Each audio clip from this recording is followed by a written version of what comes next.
आप सभी भाई-बहनों का आध्यात्मिक ज्ञानात्मक चैनल की ब्रह्ममृत ज्ञान उपदेश कक्षा में एक बार फिर स्वागत है।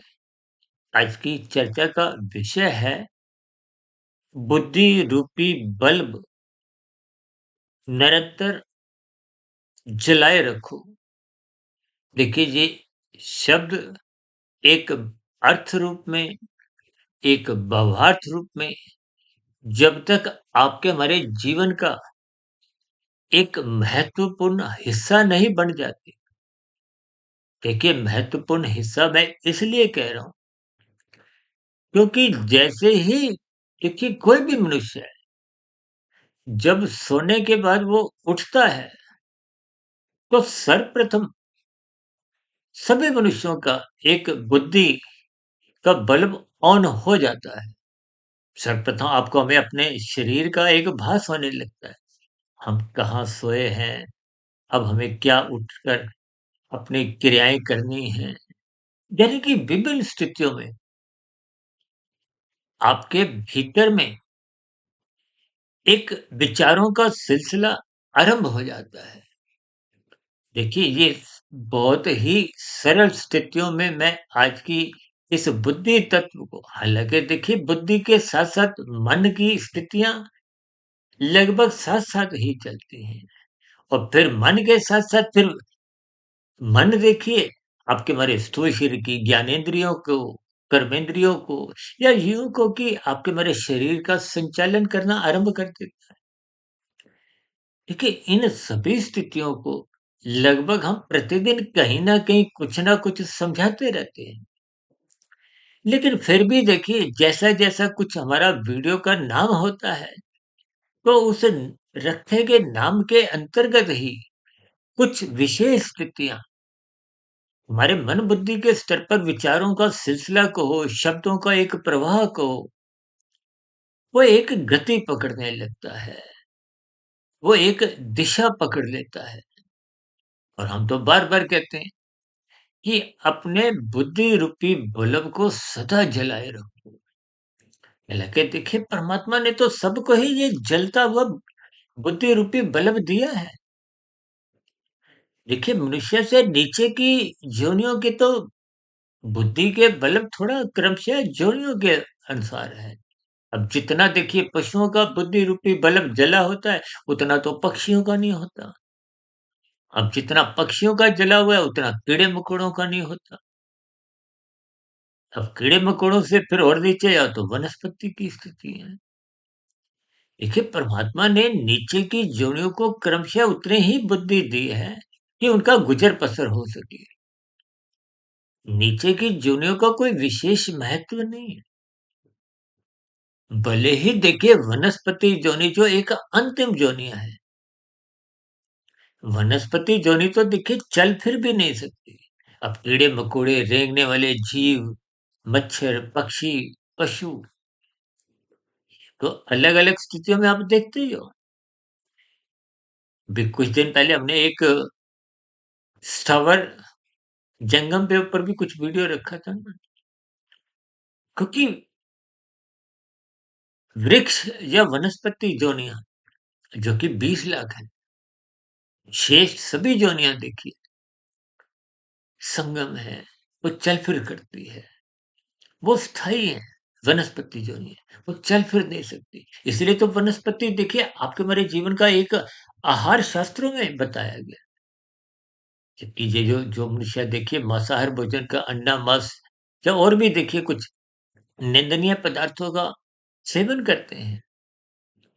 भले ही कानून रूप में देखिए कोई आपको में बाधा ना भी हो, लेकिन परमात्मा के यहाँ देखिए आपका हमारा जो कर्मफल सिद्धांत की स्थितियाँ हैं, भले ही शास्त्रों में देखिए कानूनों का पालन करने को भी एक महत्व दिया गया है, क्योंकि सरकारी आदेशों का पालन करना एक जनता का हमारा एक कर्तव्य है।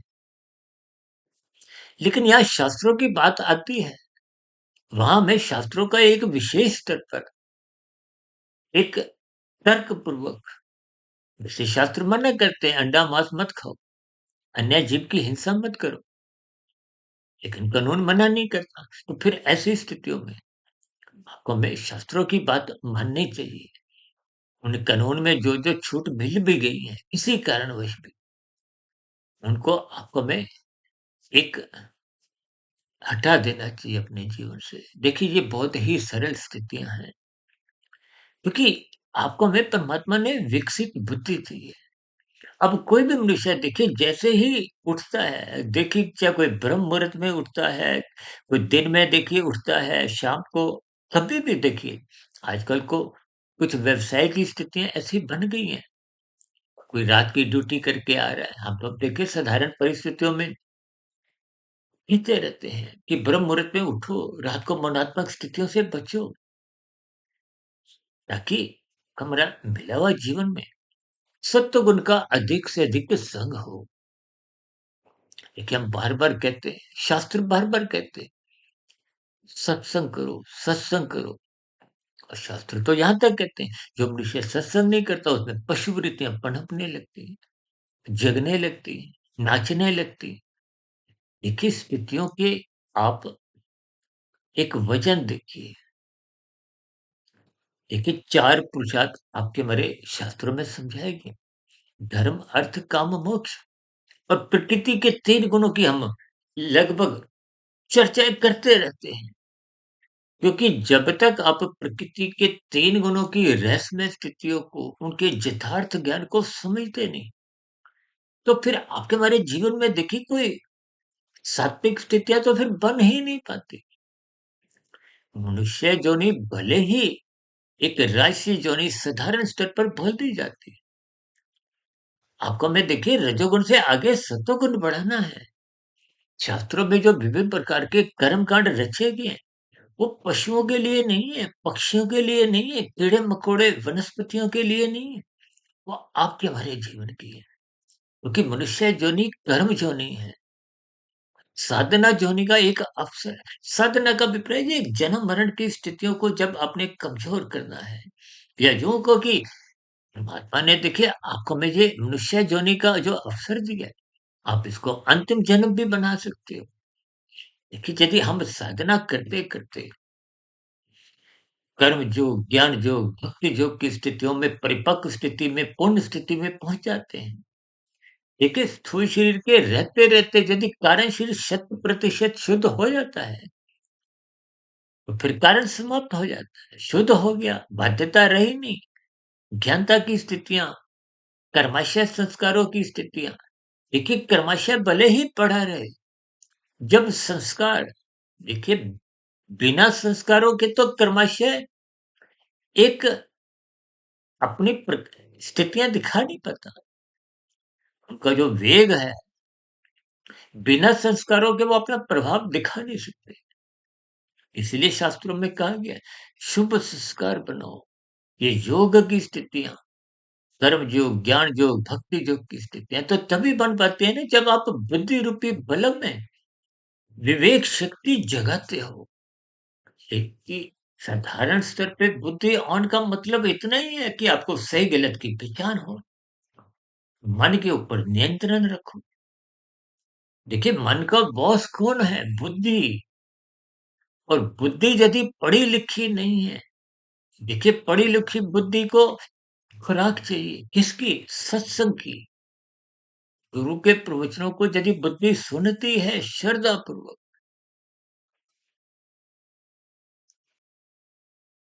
श्रद्धा का मतलब देखिए, जैसे हम कहते हैं ना बच्चों को मन लगा के पढ़ो, तो मन का मतलब एकाग्र होके, सावधान होके, गंभीरता पूर्वक। देखिए जब हम कहते हैं ना एकाग्र चित्त होकर आप ध्यान लगा के, अभी कुछ दिन पहले देखिए किसी भाई बंधु ने ध्यान के ऊपर भी प्रश्न रखा था। इस पर भी हमें एक ब्रह्म मुहूर्त ज्ञान उपदेश कक्षा में तो नहीं, हम प्रश्नोत्तर ज्ञान कक्षा में इसका उत्तर देंगे। देखिए, जब आप स्थितियों को गंभीरतापूर्वक लेते हैं, गंभीरतापूर्वक लेने का मतलब उसके लाभ-हानि की स्थितियों को में तोलना होता है। हानि की स्थितियों से बचना होता है। बुद्धि की तराजू ही ये लाभ-हानि की स्थितियों को सही निर्णय ले पाती है।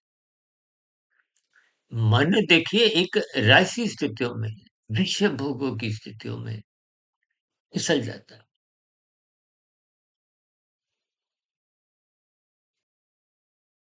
ये तो शास्त्रों में कहा गया है कि मन ही बंधन का कारण है, मन ही मोक्ष का कारण है। मन यदि संसार में बंध गया, बंधा ही हुआ है। ये जो हम बार-बार कहते हैं सत्संग करो, इसका मतलब क्या है कि मन को वहाँ से संसार से, विषय भोगों से हटा के कहाँ लगाना है? परमात्मा में। क्योंकि परमात्मा आनंद स्वरूप सत्ता है। अब मन देखिए कभी भी दुःख नहीं चाहता, वो सदा ही एक सुख चाहता है, दुःख नहीं चाहता।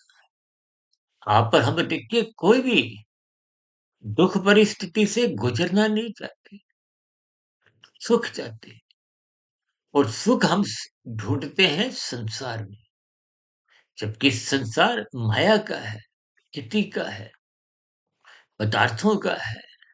अब पदार्थों के स्वभाव को आप और हम समझते नहीं। देखिए, जब तक आप संसारी रसगुल्लों की एक स्थितियों को समझते नहीं, आप कितनी ही ब्याह शादियों में जाते हो, 1 रसगुल्ला, 2, 3 कितने आप खा सकते हो? यदि अधिक खा पाते होते, तो आजकल तो देखिए एक बफ़े का प्रचलन आरंभ हो गया है। बैंक्वेट हॉल में तो देखिए ब्याह शादियों में पर प्लेट का सिस्टम आरंभ हो गया। क्योंकि उनको पता है, उन्होंने आंकलन किया हुआ है कि इससे अधिक मनुष्य खा ही नहीं सकता। लेकिन मनुष्य का स्वभाव बिगड़ता जा रहा है। बिगड़ता क्यों जा रहा है? अब देखिए ना, जब जो चीज़ आपने खानी नहीं है, उसको ही आप खरीदते हो, इकट्ठा करते हो और यहीं छोड़ के चले जाते हैं। सर मैं एक उदाहरण देता हूँ, मनुष्य ने खाने ₹100 हैं, ₹1000 उसने धर्मानुसार कमा भी लिए, तो फिर ऐसी स्थिति में भी ₹900 तो आपके मेरे जीवन के मरते समय बेकार चले जाते हैं। फिर ऐसी स्थितियों में यदि आप उस लाखों की हेरा-फेरी नहीं करते हो, तो फिर वो लाखों का जब वो 1000 के ₹900 तो पहले ही बेकार जा रहे हैं, तो फिर वो लाखों भी बेकार जाते हैं। आप भाई-बहनों को हो सकता है ध्यान होगा, एक वीडियो हमने बनाया था कि युवावस्था कमाने में ही आप और हम खपा देते हैं, लगा देते हैं, भाग-दौड़ करते हैं और वृद्धावस्था आते-आते उस कमाए गए धन का, उस संग्रहित पदार्थों का भी पता देखिए विभिन्न प्रकार के धन संपदा किसी भी प्रकार का हो, चाहे शेयर मार्केट का हो, बैंकों का रखा हुआ पैसा हो, एफडी हो और भी देखिए किसी भी प्रकार के साधन, उनको मात्र आप और हम सँभालते हैं। जैसे बैंक में देखिए कैशियर होता है, वो कैशियर उसे करोड़ों अरबों रुपए का रखवाला होता है, सँभालता है, खर्च नहीं कर सकता। इस उदाहरण को आप अपने जीवन से जोड़िए कि आप भी ऐसे ही उस कमाए गए और छीने गए उन पदार्थों का आप और हम देखभाल करते हैं, उनको सँभालते रहते हैं। पहले देखिए कमाने में आपने समय लगाया, फिर सँभालने में हमारा जीवन तो देखिए निरंतर छोटा होता जा रहा है। को हमें कर्म करने की स्वतंत्रता का मिली, लेकिन साधना करने का भी तो एक अवसर मिला है।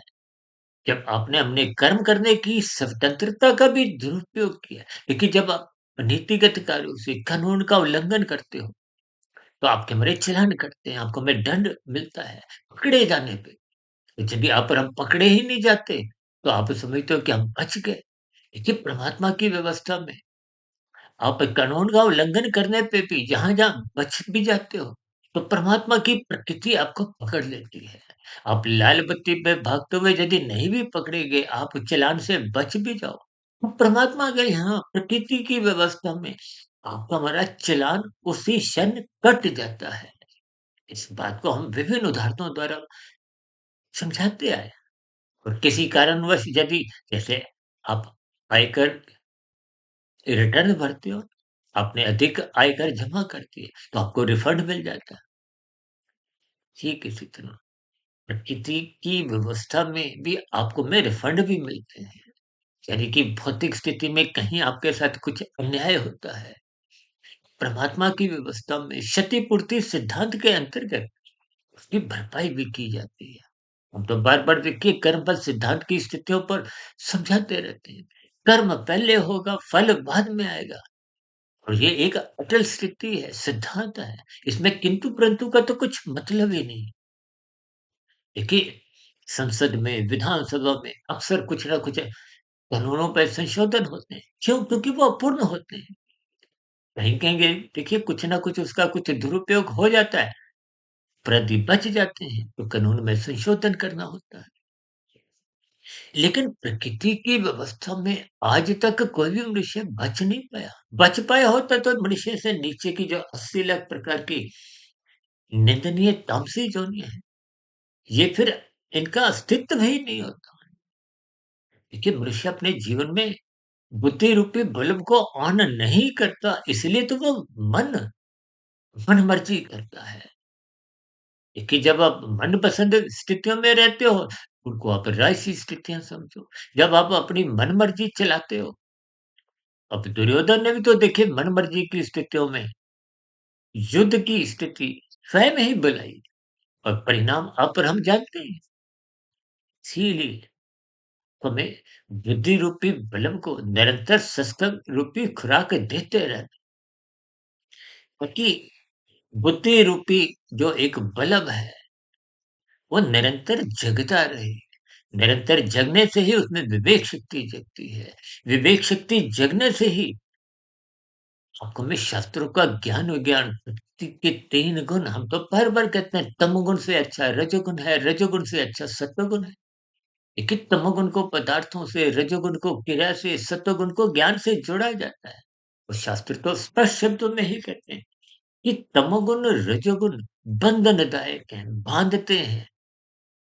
जबकि सत्वगुण को बार-बार कहा जाता है कि ये एक मुक्तिदायक है। मुक्तिदायक का अभिप्राय क्या है? ये परमात्मा की ओर ले जाता है। परमात्मा विशुद्ध सत्व को नहीं सकता है। परमात्मा आनंद स्वरूप सकता है। आपकी मेरी आत्मा कहीं भी तकनीकी रूप से आनंद स्वरूप नहीं है, ज्ञान स्वरूप है। ज्ञान के होते ही परमात्मा की आपकी हमारी एक सम्मुखता बन जाती है। सम्मुखता बनते ही जैसे आप आजकल सर्दी के दिन है, एक सूर्य के प्रकाश के सम्मुख होते ही आपको प्रकाश मिलता है, माँगना थोड़ी पड़ता है।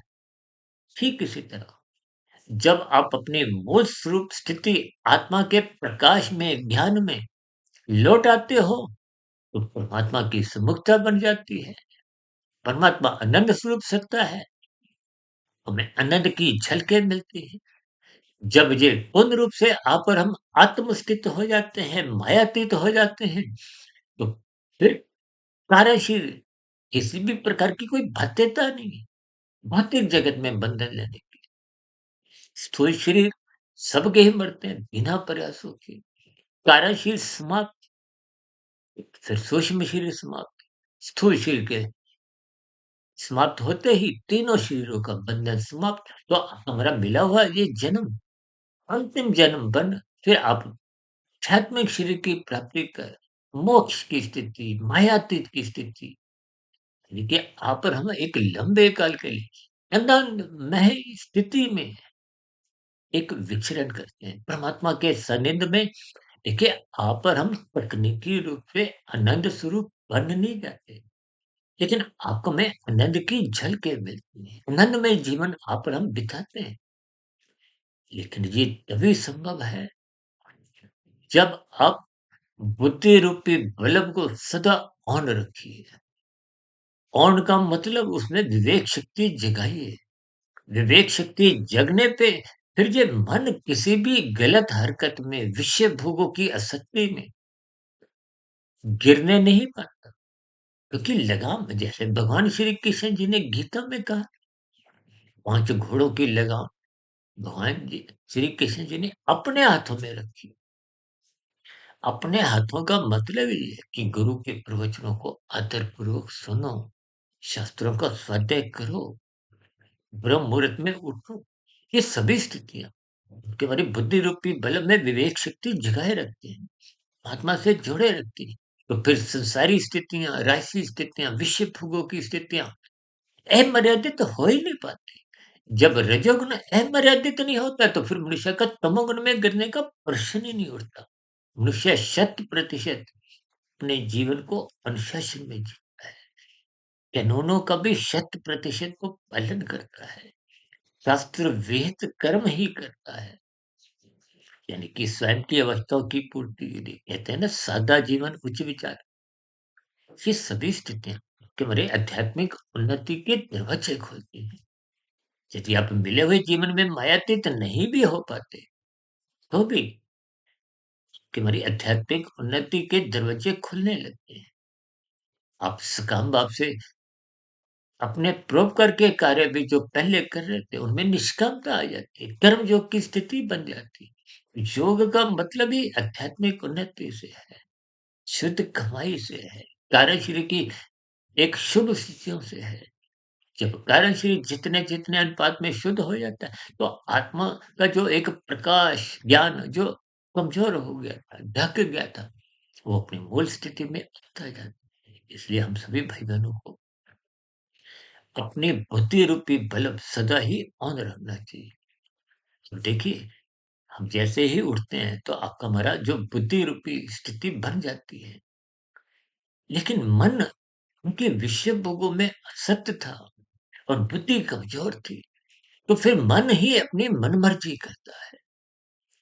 मनमर्जी का मतलब क्या है? कि अब वो बुद्धि के नियंत्रण में नहीं रहता। यदि आप राशि कार्यों में मन को लगाते हो, विषय भोगों में असक्त करवाते हो, तो बुद्धि और मन ये दोनों, यानी कि बुद्धि वो रस बुद्धि बन जाती है। उसकी भी संसारी विषयों में रुचि बनने लगती है। बुद्धि भी राशि कार्यों में भाग दौड़ करती है, धन कमाती है। और यही बुद्धि जब तामसी बन जाती है, तामसी बुद्धि फिर मन के अधीन काम करती है। मन उससे हेरा फेरी करवाता है, झूठ बुलवाता है, चोरी डकैती में भी लगाता है, घोटालेबाजी की स्थितियों में भी लगाता है। यानी कि जिस बुद्धि का काम मन को नियंत्रित करते हुए परमात्मा के मार्ग पर ले जाने की जिम्मेदारी थी, वो सत्संग के अभाव में विवेक शक्ति जग नहीं पाती। सात्विक से राशि बनती है, अब राशि गिरते गिरते वो तामसी बन जाती है, निषेध कार्य कानून का उल्लंघन करने लगती है। आजकल तो डिजिटल अपराध आरंभ हो गए, ये बिना बुद्धि के तो संभव नहीं है। अब बुद्धि मन के अधीन हो गई है, यानी कि जो बॉस थी वो अब मन का नौकर बनते हुए, उसके दिशा निर्देशों में रहते हुए कितने ही पाप कर्म करती है। इन सभी स्थितियों को आपने बहुत समझने हैं। देखिए, सूर्य शरीर के स्तर पर आप और हम जितने भी कर्म करते हैं उनका क्रमशः बनता है, उससे संबंधित संस्कार बनते हैं। और मन बुद्धि के स्तर पर जब बुद्धि कुछ उल्टी सीधी योजनाएं बनाती है हेरा फेरी की, तो भी बुरे संस्कार बनते हैं, भले ही कर्मशः नहीं बनते। वो बुरे संस्कार कार्य शरीर में जब बहुत गहरे तल पे बन जाते हैं तो उनसे बहुत ही बुरे एक वेग कहो, फिर वो मन बुद्धि के स्तर पर नहीं रुकते। ज्ञानेंद्रियों द्वारा विभिन्न विषय भोगों का ये जो बलात्कार की स्थितियां हैं, वो कार्य शरीर में बने हुए बहुत ही दूषित बुरे संस्कारों का ही परिणाम होते हैं। वो मन बुद्धि पे बिना विचार किए ही इंद्रियों के स्तर पर कार्य कर जाते। ये हत्या, हेरा-फेरी जितनी भी स्थितियाँ हैं, ये कर्मेंद्रियों के स्तर पर है। यानी कि स्थूल शरीर के स्तर पर मनुष्य कानून का उल्लंघन करता है, जघन्य अपराध कर जाता है और फिर कार्यशील भयंकर बिगड़ जाता है, जिसके फलस्वरूप मरने के बाद हजारों नहीं, लाखों नहीं, करोड़ों जन्म भटकने पड़ते हैं। क्योंकि मनुष्य योनि तो तभी मिलती है जब संचित कर्मों की, पाप और पुण्य कर्मों की तुल्यता हो। अब किसी के देखिए 10% पुण्य कर्म है, 90% पाप कर्म है, तो फिर ऐसी स्थितियों में वो 90 से घटते-घटते 10% पे पाप कर्म आते-आते लाखों, करोड़ों, अरबों, खरबों पता नहीं कितनी योनियों में भटकना पड़ता है, दुःख भोगने पड़ते हैं। इन बुराइयों से बचने के लिए ही हमने देखिए बार-बार अपने संदेशों में हम कहते हैं बुद्धि रूपी बल्ब जलाए रखो, विवेक शक्ति ऑन करो ताकि परमात्मा की समरूपता से सभी सात्विक शुभ स्थितियाँ ये हमारी निरंतर बनी रहे ताकि आपका मन बुद्धि के अधीन में रहे क्योंकि मन ही स्थूल शरीर का एक संचालक है। देखिए कोई ड्राइवर अनाड़ी होता है, पीकर चला रहा है गाड़ी, तो फिर तो वो दुर्घटना करता है। ठीक इसी तरह का हमारा मन जब अमर्यादित आवारागर्दी करता है, तो कब कितने पाप कर्म कर जाता है, मनुष्य को बोध नहीं रहता। इन सभी स्थितियों को मैंने देखिए कर्मबद्ध कुछ साधारण उदाहरणों द्वारा बात की गहराई को समझाने का प्रयास किया है। हो सकता है समझाने में कुछ कमी रह गई हो, कुछ समझाई गई बातों पे आपको यदि कोई बुरा लगा हो तो उसके लिए मैं क्षमा चाहता हूँ। आप सभी भाई-बहनों से मेरी विनती है, इन सभी स्थितियों को गंभीरतापूर्वक लीजिए। अपने स्थूल शरीर, सूक्ष्म शरीर, कारण शरीर के संबंध को पहचानिए। रात को मनात्मक स्थितियों से बचने के लिए समय पे जल्दी सो जाएँ।